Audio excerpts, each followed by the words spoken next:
కొడంగల్ నియోజకవర్గ పరిధిలో నూతనంగా ఎన్నికైన సర్పంచులకు నిర్వహించిన సన్మాన కార్యక్రమంలో సీఎం రేవంత్ రెడ్డి ముఖ్య అతిథిగా పాల్గొన్నారు. ఈ సందర్భంగా సర్పంచులకు తీపి కబురు చెప్పారు.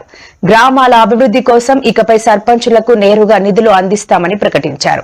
పెద్ద గ్రామాలకు 10 లక్షలు, చిన్న గ్రామాలకు 5 లక్షల చొప్పున ప్రత్యేక అభివృద్ధి నిధిగా ఇవ్వనున్నట్లు తెలిపారు. ఈ నిధులు మంత్రులు, ఎమ్మెల్యేలు, ఎంపీల జోక్యం లేకుండా నేరుగా గ్రామ పంచాయతీలకు అందుతాయని సీఎం స్పష్టం చేశారు.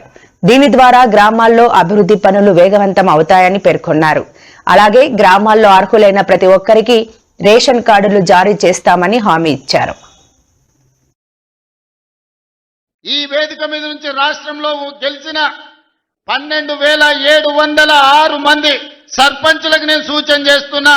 ప్రత్యేకంగా స్పెషల్ డెవలప్మెంట్ ఫండ్ చిన్న గ్రామాలకు 5 లక్షలు, పెద్ద గ్రామాలకు 10 లక్షలు యథావిధిగా మీ గ్రామాలకు వచ్చే నిధులు కాకుండా స్పెషల్ డెవలప్మెంట్ ఫండ్ ముఖ్యమంత్రి నిధి నుంచి మేజర్ గ్రామ పంచాయతీలకు 10 లక్షలు, చిన్న గ్రామ పంచాయతీలకు 5 లక్షలు నూతన సంవత్సరంలో మీకు ఇచ్చే బాధ్యత నాది అని ఈ వేదిక మీద నుంచి తెలిసినాం.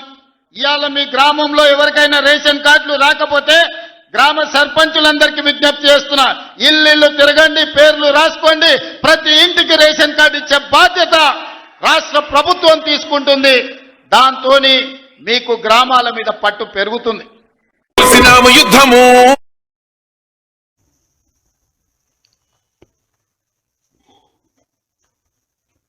మరో 2 ఏళ్లలో కేసీఆర్ మళ్లీ ముఖ్యమంత్రి అవుతారని బీఆర్ఎస్ నేత హరీష్ రావు ధీమా వ్యక్తం చేశారు. నేడు ఆయన నివాసంలో జరిగిన క్రిస్మస్ వేడుకల్లో పాల్గొన్నారు. అనంతరం మాట్లాడుతూ తమ పార్టీ కార్యకర్తలకు ప్రజలను ఇబ్బందులు పెడుతున్న వారి పేర్లు రాసి పెట్టుకోవాలని, బీఆర్ఎస్ అధికారంలోకి వచ్చాక వడ్డీతో సహా చెల్లిస్తామని ఆయన హెచ్చరించారు. ఎంపీటీసీ, జెడ్పీటీసీ ఎన్నికలు నిర్వహించడానికి కాంగ్రెస్ భయపడుతోందని విమర్శించారు. కాంగ్రెస్ పాలనలో పూర్తిగా విఫలమైందని అన్నారు. బతుకమ్మ పండుగకు సగం మందికైనా చీరలు అందలేదని ఆరోపించారు. కాంగ్రెస్ కు త్వరలోనే ప్రజలు తగిన బుద్ధి చెబుతారని, ఆ రోజు చాలా దగ్గరలోనే ఉందని హరీష్ రావు స్పష్టం చేశారు. నేను హైదరాబాద్ వస్తున్నా. నిన్న నేను ఫామ్ నుంచి బయలుదేరి వస్తుంటే ఒక 10 చోట్ల ప్రామిస్ చెప్తున్నా. 10 ప్లేసెస్లో పక్క పండు వచ్చుకో, కార్లో కూర్చున్న 2 స్టీరింగ్ ఇచ్చిపెట్టి 2 చేతులు మీదకి పెట్టిండు. బాస్ మళ్ళీ మనం జల్దీ రావాలి, మనమే వస్తున్నాము, నెక్స్ట్ మనమే ఆయన దుంకుతున్నాడు. ఆ మోటార్ ప్యాసింజర్లు వాడు పక్కన డ్రుర్మన్న పక్కన వచ్చి వాడు వచ్చి నెక్స్ట్ మనమే సార్ వచ్చేస్తున్నాము అంటూ పోతుండ్రు. హైదరాబాద్ సిటీలో అనేక ప్లేసెస్లో కనీసం ఒక 10-12 ప్లేసెస్లో అట్లా చెప్తున్నాడు జనం. అది దేనికి సంకేతం?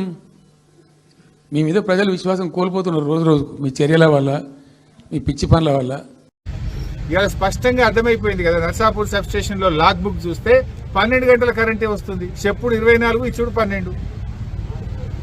ఈ అధికారి మీద చర్య తీసుకోవడం తప్పు. నువ్వు మళ్ళా పాపం ఇక్కడ లైన్ మెన్ ధైర్యంగా ఉండండి.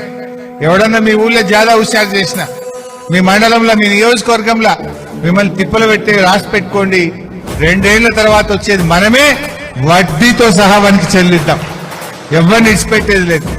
పోయిన 10 ఏళ్ళు ఊకున్నాం. ఎంతసేపు పని పని పని పని పని మీద పడ్డాం మనం. కానీ ఈ తాప పని చేస్తాం.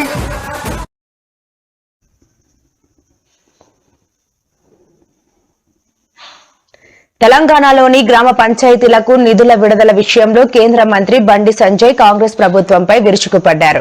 నెల రోజుల్లోగా పంచాయతీలకు నిధులు విడుదల చేయాలని, లేని పక్షంలో హైదరాబాద్ నడిబొడ్డున రాష్ట్ర వ్యాప్త సర్పంచులు, ఉప సర్పంచులతో భారీ ప్యారెడ్ నిర్వహిస్తామని డెడ్ లైన్ విధించారు. గ్రామాలకు నిధులు వచ్చే వరకు పోరాటం ఆపేది లేదని, రాష్ట్ర ప్రభుత్వం మెడలు వంచైనా నిధులు సాధిస్తామని ఆయన హెచ్చరించారు. పార్టీ గుర్తుతో పంచాయతీ ఎన్నికలు నిర్వహించి ఉంటే కాంగ్రెస్ పార్టీకి ఒక్క సీటు కూడా వచ్చేది కాదని ఆయన ఎద్దేవా చేశారు.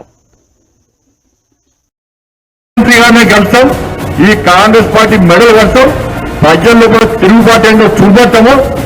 భారతీయ జనతా పార్టీ గెలిచిన సర్పంచులు, వార్డు మెంబర్లు, ఉప సర్పంచులు, దాంతోపాటు భారతీయ జనతా పార్టీ కార్యకర్తలు దమ్మిందో పక్కా చూపడతాం, చూపటి తీర్థం దాంతపరచారు. మేము కొట్లాడుకు పార్టీలకు అతీతంగా అన్ని పార్టీల సర్పంచులు మాత్రం కలిసి వస్తే మీ గ్రామానికి నిధులు వస్తాయి.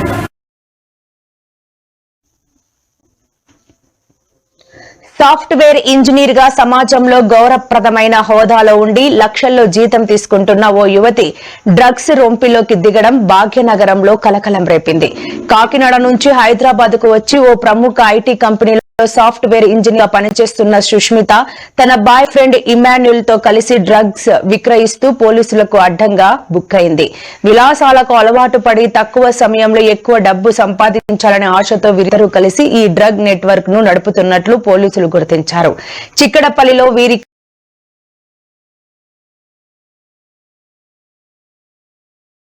కార్యకలాపాలపై హెచ్ న్యూస్ స్థానిక పోలీసులు మెరుపు దాడి చేసి ఈ ప్రేమ జంటతో పాటు మరో ఇద్దరిని అదుపులోకి తీసుకున్నారు. కొడంగల్ గడ్డ వేదికగా సవాలు చేస్తున్న 2029లో వచ్చే అసెంబ్లీ ఎన్నికల్లో కాంగ్రెస్ పార్టీని అధికారంలోకి తెస్తానని రాష్ట్ర ముఖ్యమంత్రి రేవంత్ రెడ్డి సవాల్ విసిరారు. బుధవారం నారాయణపేట జిల్లా కొజ్గి పట్టణంలో నిర్వహించిన సర్పంచుల సమావేశ సభకు ముఖ్యమంత్రి రేవంత్ రెడ్డి హాజరై ఘాటుగా ప్రసంగించారు. మాజీ ముఖ్యమంత్రి కేసీఆర్ నా తోలు తీశాడంట, అందుకే నీవు తోలు తీసిన కోడిలా అయినావా? నేను ప్రమాణ స్వీకారం చేసిన రోజే బాత్రూంలో వడిసడుగులు ఇరగగొట్టుకున్నా నన్ను విమర్శిస్తున్నాడు. అమెరికాల బాత్రూముల్లో కడుగేనోడు, చెల్లుళ్లకు సారె పెట్టనోడు పెద్ద పెద్ద మాటలు మాట్లాడుతుండు. బిడ్డ దుక్కి దున్ని నోడిని మీరు ఏమి చెయ్యలేరు అని ముఖ్యమంత్రి స్ట్రాంగ్ వార్నింగ్ ఇచ్చారు. కాదు కదా, నడుముకు రాయి కట్టుకొని ఆడ ఉన్న మల్లన్న సాగర్ లో దుంకి చచ్చిపోతావు. మల్లన్న సాగర్ కాకపోతే రంగనాయ సాగర్ లా మెడకు తాడేసుకొని ఊరేసుకొని చచ్చిపోతావు. చంద్రశేఖర్ రావు గారు, నన్ను గెలకకు, నేను అన్ని చూసినా.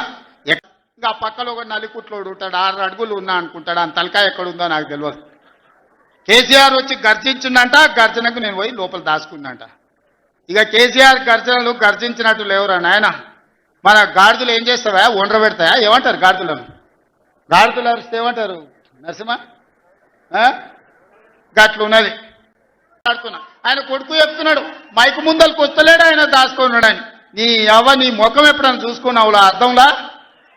పేడమూతి బోడిలింగం, నువ్వు కూడా నా గురించి మాట్లాడతావా? నీవెంత, నీ స్థాయి ఎంత? అయ్య పేరు చెప్పి బతికటోనివి నువ్వు. ఆంధ్రలో గుంటూరులో గుడివారిలో చదువుకున్న నువ్వు, నీకేం తెలుసు తెలంగాణ గురించి, మా పౌరుషం గురించి? నువ్వు కాదు, మొత్తం నీ జాతినంతా తెచ్చుకో. ఎట్లా తెచ్చుకుంటావు, ఏటికి రావాలనో చెప్పు. మా ఊరు అన్నారా, మేమన్నా మీ ఊరికి వస్తాం. ఎవడు భయపడుతుండో సంగతి తేలుస్తా. ఏం కట్టుకో అని తూ అని పాపన వాడు పోతాడు. పోని మనం మంచి పని చేయాలి. దేవుడు శిక్ష ఇచ్చిండు. నేను ప్రమాణ స్వీకారం చేసినాడే కూలబడ్డాడు, నడువిరిగింది. ఇంక ఇంతకంటే పెద్ద శిక్ష నేను జైలు వేసినా అయ్యేదేం లేదు. ఆయననే ఫామ్ హౌస్ను ఒక బందీఖానగా మార్చుకొని చుట్టూతో నా పోలీసులే ఉన్నారు, లోపల ఆయన ఉన్నాడు. చెర్లపల్లికి పంపించినా చెంచల్గూడకు పంపించిన గదే అవుతుంది కదా. ఇక తిండి బరువు నాకు ఎక్కువ అవుతుంది. అదొకటి. లోపల చెర్లపల్లి చెంచల్గూడ పెడితే ఆయన తిండే తినికి మళ్ళీ ఆయన ఏదైనా కావాలంటే అదిగిన చేస్తే సర్కార్కి ఎక్కువ ఖర్చు అవుతుంది. తిండి ఆయన సంపాదించేది ఇన్నా ఫామ్ హౌస్లే ఒక బందీఖానగా పెట్టుకొని చుట్టూతో మన పోలీసులే పహారా కాస్తున్నారు. ఇక ఆయన చేసిన పాపాలకు ఆయననే పోతాడని ఊరుకున్నా. నేను ప్రమాణ స్వీకారం చేయడానికి పోయిన రోజే మంచం మీద నుంచి బోర్ల పడి మక్కెలు ఇరిగి మూలకు పడ్డాడు. ఇక ఆయన నిన్నొచ్చి పెద్ద మనిషిలాగా మంచి చెప్తాడేమో అనుకున్నా. తోలు తీస్తా అని అన్నాడు.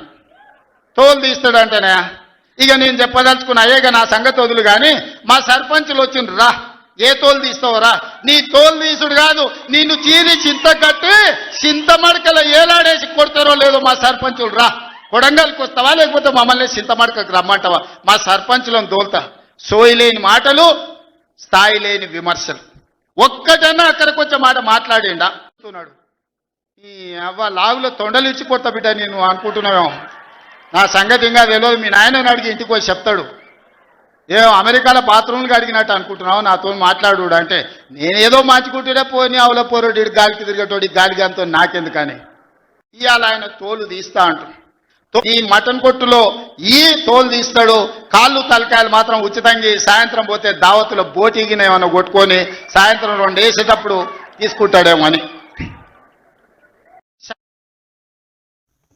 ఏపీ మాజీ సీఎం వైసీపీ అధినేత వైఎస్ జగన్మోహన్ రెడ్డి అస్వస్థతకు గురయ్యారు. ఆయన జ్వరంతో బాధపడుతున్నట్లు సమాచారం. ఆరోగ్య పరిస్థితిని దృష్టిలో ఉంచుకుని వైద్యులు ఆయనకు పూర్తి విశ్రాంతి అవసరమని సూచించారు. ఈ నేపథ్యంలో ఇవాళ జరగాల్సిన పులివెందుల పర్యటనకు సంబంధించిన అన్ని కార్యక్రమాలను ఆయన రద్దు చేసుకున్నారు.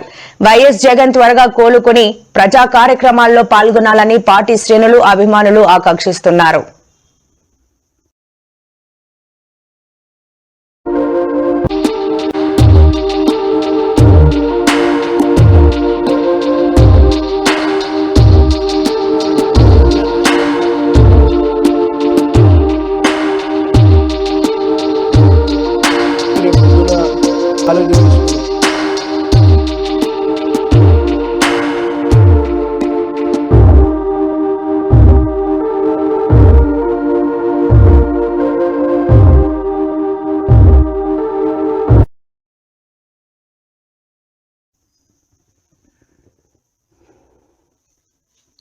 మంత్రి గుమ్మడి సంచారాణి కుమారుడు పిఏపై తనపై లైంగిక వేధింపులకు పాల్పడ్డారని పార్వతీపురం మన్యం జిల్లా ఎస్పీకి ఓ యువతి ఫిర్యాదు చేసింది. దీంతో విచారణ చేపట్టి ఎస్పీ యువతి చేసిన ఆరోపణలు అవాస్తవమని తేల్చారు. అయినా సరే కొందరు వైసీపీ నేతలు సోషల్ మీడియా వేదికగా మంత్రి సంధ్యారాణి కుటుంబంపై విమర్శలు చేస్తున్నారు. స్థానిక వాట్సాప్ గ్రూపుల్లో అసత్యాలు ప్రచారం చేస్తున్నారు.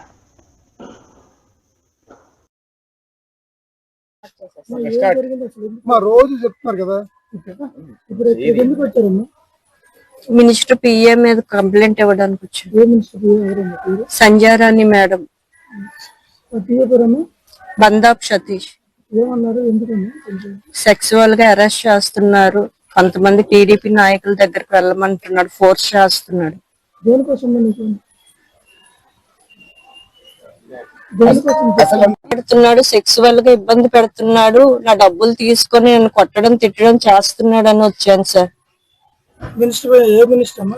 Sandhyarani madam sir. ఇక్కడికి ఎందుకు వచ్చారు? ఎస్పీ గారికి అక్కడ పోలీసులు పట్టించుకోకపోతే ఇక్కడ ఎస్పీ ఆఫీస్ కి వచ్చి కంప్లైంట్ ఇచ్చాను సార్. ఎవరి మీద? ఎవరెవరు? బందాబ్ సతీష్ మీద మెయిన్ ఇచ్చాను సార్. పృథ్వీ చిన్న చిన్నవి వల్ల ఒకసారి మెసేజ్, మేడం గారు అబ్బాయి సార్, ఏమన్నారు? మెసేజ్ చేశాడు సార్. జరిగింది. ఇంటికి కూడా వచ్చి చాలా రభస్ చేసి ఇబ్బంది పెట్టాడు సార్. వాళ్ళ అనుచరుల ద్వారా వాడు కూడా వచ్చాడు సార్. మినిస్టర్ పిఏ కూడా వచ్చారు. బర్త్డే రోజు 24 రాత్రి కూడా ఇబ్బంది తాగిసి వచ్చేసి నువ్వు చెప్పు. గుంటూరు జిల్లాలోని తాడేపల్లి మండలం ఇప్పటంలో డిప్యూటీ సీఎం పర్యటన ఖరారైంది. అయితే పవన్ కళ్యాణ్ పర్యటనకు ముందే కుర్చీలతో కొట్లాట జరిగింది. పవన్ కళ్యాణ్ పర్యటనను పురస్కరించుకుని పార్టీ శ్రేణులు ఇండ్ల నాగేశ్వరమ్మ ఇంటి వద్దకు చేరుకున్నారు. చక్కగా పూలతో ఆహ్వానం, ముగ్గును కూడా వేశారు. అంతా సజావుగా సాగుతున్నందుకున్న క్రమంలో జన సైనికుల్లో ఒక్కసారిగా అలజడి రేగింది. 2 వర్గాలుగా విడిపోయిన జన సైనికులు దెబ్బలాడుకోవడం మొదలుపెట్టారు. ఇది చూసిన స్థానికులు, పవన్ కళ్యాణ్ అభిమానులు, ఇతర నాయకులు ఒక్కసారిగా కంగుతిన్నారు. గొడవ బాగా ముదరడంతో అక్కడ వేసిన కుర్చీలను అందుకొని మరీ కొట్టుకున్నారు జన సైనికులు.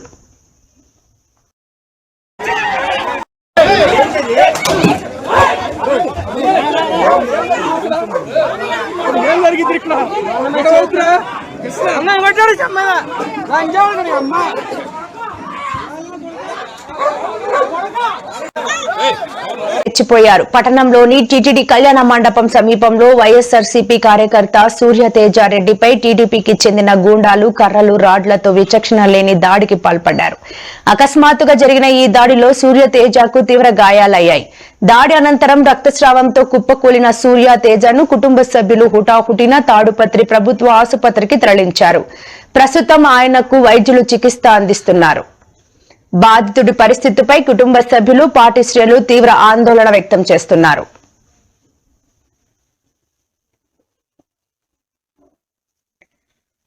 విశాఖపట్నంలోని ఋషికొండ ప్యాలెస్ వినియోగంపై దిగ్గజ సంస్థలు ఆసక్తి కనబరుస్తున్నాయి. ప్యాలెస్ ను లీజుకు తీసుకోవడానికి ముందుకొస్తూ ప్రభుత్వానికి ప్రతిపాదనలు ఇస్తున్నారు. ఈ విషయాన్ని రాష్ట్ర మంత్రులు విలేకరుల సమావేశంలో వెల్లడించారు. వివరాల్లోకి వెళ్తే విశాఖ ఋషికొండ ప్యాలెస్ వినియోగంపై కేబినెట్ సబ్ కమిటీ నేడు భేటీ అయింది. సబ్ సంఘం భేటీలో మంత్రులు పయ్యావుల కేశవ్, కందుల దుర్గేష్ పాల్గొన్నారు. మంత్రి డిఎస్బి స్వామి అధికారులు వర్చువల్ గా భేటీకి హాజరయ్యారు. టాటా, లీలా గ్రూప్ వంటి పలు ప్రముఖ దిగ్గజ సంస్థలు ప్యాలెస్ వినియోగానికి ముందుకొచ్చిన అంశంపై సమావేశంలో చర్చించారు. కోట్ల రూపాయలు ఖర్చు పెట్టి నిర్మించినటువంటి వాటిని ఏ రకంగా సద్వినియోగం చేయాలన్నప్పుడు వాటిని ఇవాళ డీటెయిల్డ్ గా వెళ్లి అనలైజ్